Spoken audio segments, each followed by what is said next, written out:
Hello, everyone. Well, as I try to get this mask off, I also want to, I'm an organizer, so it's hard to go to meetings with no break. But I'm also not facilitating this process, so I can't give you a break. And I also know as an organizer, the moment I let y'all stand up, it's gonna be hard to get y'all to sit back. But I encourage everybody to take care of yourself during this time. Whatever you need to do it for yourself, because that's what's important today. So my name is Tamisha Walker, co-founder, executive director of the Safe Return Project here in Contra Costa County. I'm a formerly incarcerated, convicted, violent felon. I'm also a mother, a daughter, a aunt, a sister, a grandmother, an advocate for justice, and a survivor of a cold case. My brother was murdered 16 years ago due to community violence. That case is still not solved, and my family continues to advocate today for other families to not experience that type of violence. So, again, the Safe Return Project was founded by 9 formerly incarcerated convicted people from the jail level all the way up to the federal level. About 10 years ago, returned home to Contra Costa County to see a county-wide strategic planning process being created around folks returning home from incarceration back to the county. Unfortunately, there were no people with direct involvement in the criminal legal system at those tables. I almost liken it to an individual, you telling somebody you code, and then they give you something. They don't give you a coat, they offer you something else. And then they say like, oh, we know what these people need, rather than inviting us to the table to ask us what the true solutions are. That happens a lot, not just in Contra Costa, but it happens everywhere, where people closest to the pain, people closest to the issue, are the people potentially closest to the solutions, but not invited to the table to create sustainable change. So the Safe Return Project dedicated its mission to ending mass targeted incarceration. This is not mass incarceration, this is mass targeted incarceration of Black communities, communities of color, and poor people, and to re-enfranchise individuals and communities who have been impacted by the criminal legal system.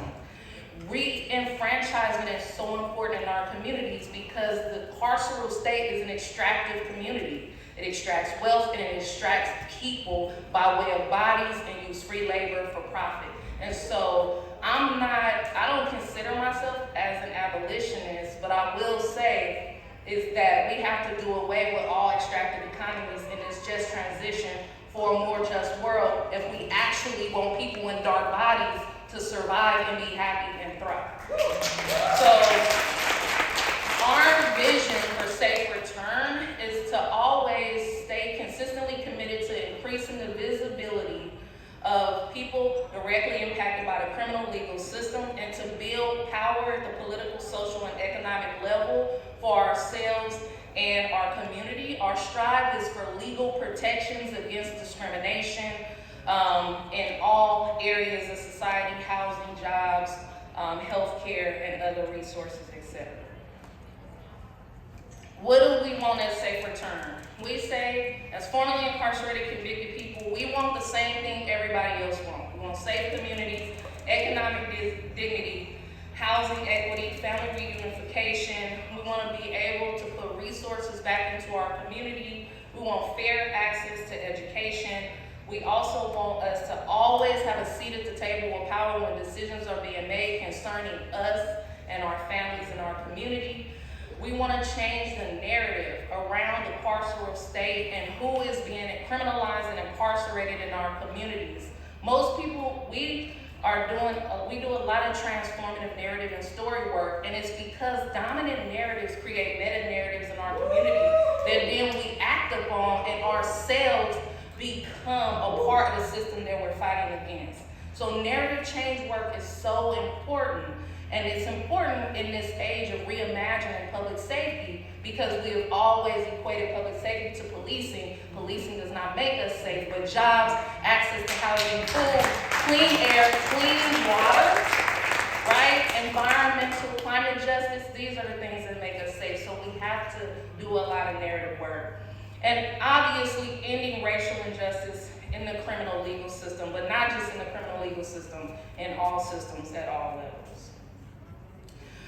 So what are we committed to for people closest to the pain? Frontline Communities is capacity building for research and advocacy. So we are a participatory research advocacy community. We get in the community, do the research, gather the stories, find out what people actually want to see change, and we make those recommendations using all forms of data. We have to be careful when we are looking at data in our communities, because a data point might tell you that 75% of individuals incarcerated in Contra Costa County identified themselves as having access to housing. And you would say to yourself, well, that means housing is not an issue for formerly incarcerated convicted people in Contra Costa County. However, if you have conversations, what you're finding out is people are not on leases, they couch hopping, they are staying in shelters, and a lot of times people have thought of this as not being unhoused because they're not living in tents on the street like a lot of our unhoused folks today. Community organizing and grassroots leadership is what we invest in. The needs of our community and push policy and recommendations, as well as to improve policies and programs that already exist. So we've largely invested through the Contra Costa Racial Justice Coalition, which Safe Return is a founding member of the Contra Costa Racial Justice Coalition, is Justice Reinvestment. So Safe Return Project, our members and others in the community have had a chance over the last 13 years to move millions of dollars from our local criminal legal system back into a system of reentry that didn't exist over 13 years ago, as well as now working at the local level to address local city budgets to reinvest those funds back in the community to also get at the root cause of racial inequity and disparity. Sheriff oversight, this is something that Safe Return has been fighting for with community for years now. And finally, we have an opportunity to have that happen if we have the right board of supervisors to make up. I'm just saying, there's an election happening. There's a lot of controversy around this, but closing juvenile halls, all youth prisons and jails is something we should all be invested in. The moment we invest in juvenile jails and prisons, we have already told young people that they do not matter. We're not going to invest in growing them and developing them, but instead we're going to put them away to address what is really trauma rather than serving young folks. Mental health and substance abuse services, Safe Return has been fighting jail expansions that in this county that is supposed to serve people with mental health issues. We should not be putting millions of dollars into jails and prisons to serve people with mental health and substance dependency issues. We should actually be putting that money into hospitals and clinics and treatment centers in the community rather than letting county hospitals close down so that we can actually lean on this system. And so that fight continues. And housing equity for formerly incarcerated convicted people and their families is so important. Housing is important to all of us. And even if I had all the money to afford to live anywhere I wanted, if I had to rent, I couldn't because of my conviction. And so that's a lot of work that we've been doing with the Contra Costa Racial Justice Coalition, and our largest partner has been the Public Defender's Office, which is a surprise to me because formerly incarcerated people with public defenders, we didn't used to have a historical right relationship, but I think, with so much at stake and having a former district attorney who didn't understand the impact and the consequences of criminalizing and over-sentencing communities, we had to come together. Invest in people in our prisons, obviously the Justice Reinvestment work, millions back into the community. We need to continue to do this work, be invested in looking at our county budgets, making sure that we are not putting more money in the sheriff's budget, and making sure that that money is coming back to communities for necessary resources. That's not to also say is that the sheriff's budget is not the only budget we need to be looking at, but we can start there. Healing. So the other thing is Safe Return formerly incarcerated convicted people impacted by the criminal legal system also live in communities riddled with trauma and violence. And it's systematic and it's strategic, and that's why we don't have resources. That's why we need to reimagine public safety.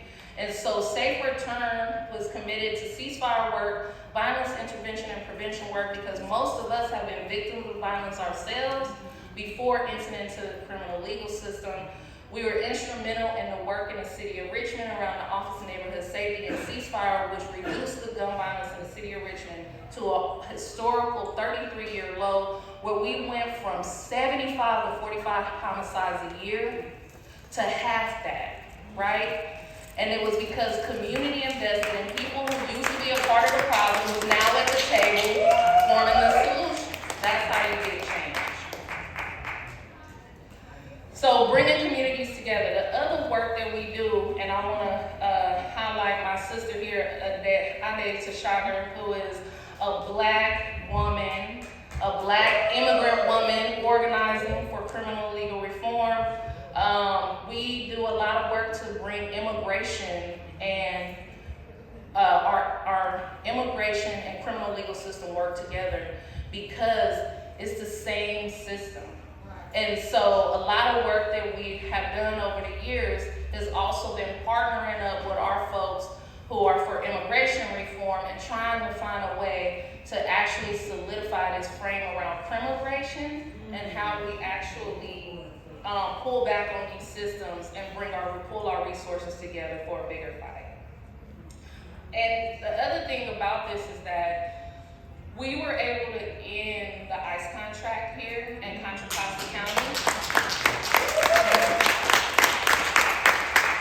But in order to do that, the Board of Supervisors did a backdoor deal with the sheriff and gave him $1.5 million of reentry dollars in lieu of that contract so that he wouldn't miss out on his federal money.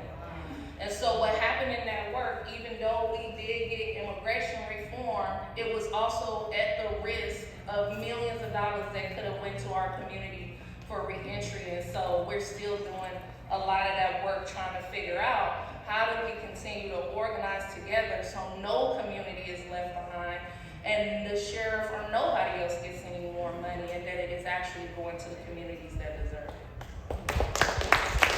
So we do a lot of policy work. I'm not going to go through all of it now, but definitely policies around limiting discrimination in housing, jobs, voting rights, and also fighting to continue to have good policies around reentry. So the biggest part of our work right now is gender equity work, because systems of reentry don't fit for women, young girls, and non-gender conforming and trans folks, and we have to do something about that.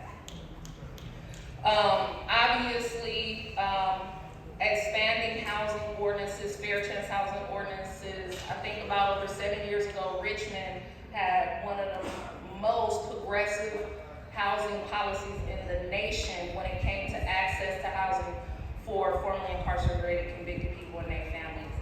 And then lastly, what I'm assuming everybody is here to hear about today is the work around the district attorney. So just for some context, in 2014, formerly incarcerated convicted people across the country started talking about these DA races that were coming up, and that we needed to be able to figure out a way to be involved in these elections. One, because this is the person that sit across from us and sent us to prison and jails. And so if we want to change the system, sometimes we have to change the people who run in the systems until we can dismantle the systems. So having a lot of conversations, we started doing report cards on Contra Costa, and we weren't doing so well. And then you have Mark Peterson, who was our former district attorney, who came out and actually said there was no discrimination, no racial discrimination in the criminal legal system. And you had our courageous public defenders stand up and do a Black Lives Matter march against those statements, and thus the Contra Costa Racial Justice Coalition was formed. And then when Mark Peterson himself committed a crime, we got to, in 2017, got to organize and mobilize around the appointment of our next district attorney. And that person, after days of town halls, surveys, report cards,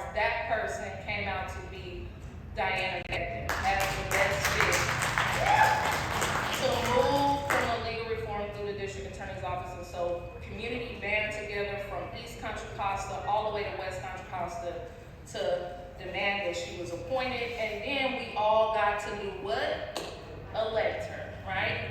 And once you elect people, it's not enough to just get people elected. You have to stay at the table and hold them accountable. And so we formed the District Attorney Accountability and Co-Governance Table with community members from across the county to be able to meet with the District Attorney, the ACLU, and other partners to talk about how do we decarcerate more people in our county and be an example for other counties. And so some of the policies we've advocated for have been diversion for first-time violent offenders, youth diversion, end to gun and gang enhancement, and expediting the resentencing process. We established the table, and as community organizations, community members, also labor, and some of our criminal legal system partners, like the Public Defender's Office. And we meet with the district attorney bi-weekly to talk about policies change that we would like to see, how the department is doing, and what we can do moving forward to create more change in this system. Participatory action research, again, is what we continue to use to think about what is the impact of the criminal legal system in our communities by way of stories and working with other community members and doing advocacy still around this particular office. Even though we have a progressive DA in office, we still need to hold folks accountable. So the other body of work for safe return in our mass liberation, commitment to mass liberation and abolition, is making sure that we fight for legal protections for people with past convictions, to not be able to be legally discriminated out of housing, jobs, and other ways to provide upward mobility for our communities. We have been doing that research and doing that work for over 4 years now, and we're ready to start to campaign at the local level and also the statewide level to figure out how do we actually have protections for folks where they are not discriminated against just solely based on their conviction history. And so I would like to close out to just say that it's everything that we have been able to do, we're catching up to years and decades, right? And so even though we might not, Contra Costa has done a lot of great reform across the board over the last 13 years. We are seen as a model for other counties, and we also pull from other counties on the work we can continue to do in our communities. And it is also not enough to just elect a DA. We have to do a lot more in our local communities, and we have to also be responsible for making sure that we are addressing public safety that is not related to policing, but keeps people out of jails and prisons, but also keeps our family members out of the grave, whether it's through state-sanctioned violence or community violence. Lastly, I really support Diana Becton. She knows I do. And when I go to court, they don't say, I'm so-and-so DA for Diana Becton. They say, I'm for the people. They say they're there for the people, which means this isn't Diana Becton's office, this is the people's office. And since it is the people's office, the people have a responsibility to hold this office accountable, make sure that co-governance strategies are happening across our county, and to make sure we keep people in office who are committed to sustainable, systematic change. And that's all I have to say right now.